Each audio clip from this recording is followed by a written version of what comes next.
While reading through this first reading that we have today from the Acts of the Apostles, one of the thoughts that occurred to me again that I've had before is that the New Testament was just not written in order to impress and win over converts.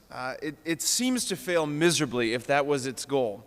Like over and over again, you see the New Testament writers highlighting the apostles and the early church leaders, like highlighting their foibles, highlighting their faults, highlighting their failures, highlighting the worst character defects that they have.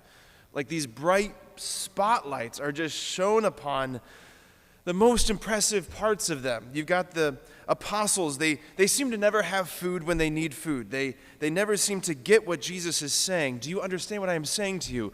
No, we don't. They seem to hear that over and over again.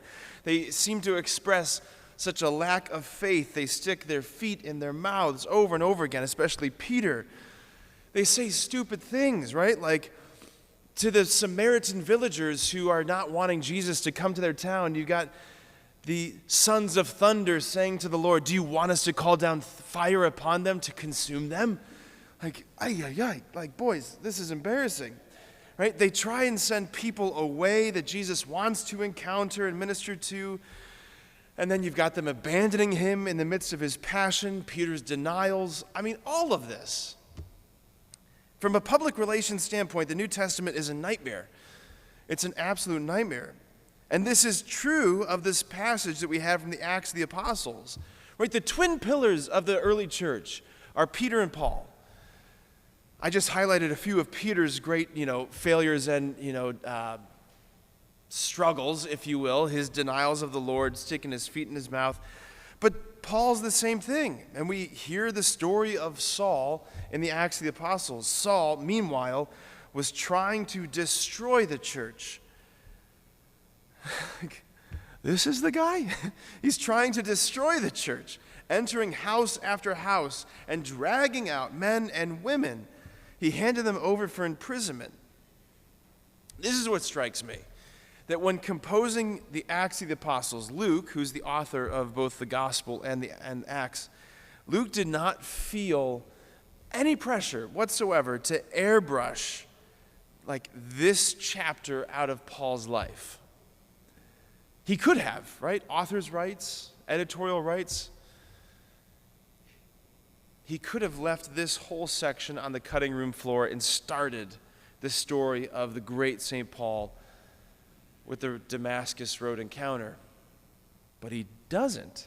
In fact, he seems to be highlighting Saul's past. Why? To illustrate the transforming power of the risen Lord.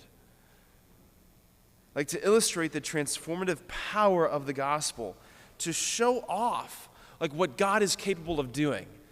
This is what I had to start with, this is what I'm working with, and this is what I'm making.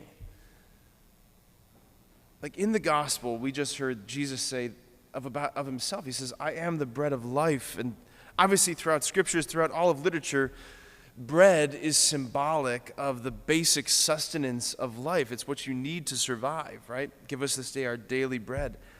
And Jesus himself in this gospel is self-identifying as the basic sustenance of life. And what is that? It's the beauty of his love. It's a love that is quite literally out of this world. It's a love that once you taste it, there's no going back. You're irrevocably changed. Like once you've tasted this love, once you've been encountered by this love, there's no going back.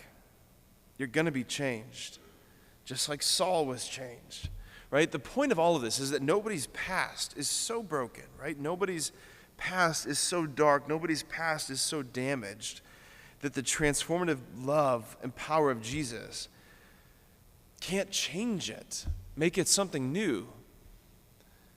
Like that's the incredible good news of Easter. That a Saul can become a Paul.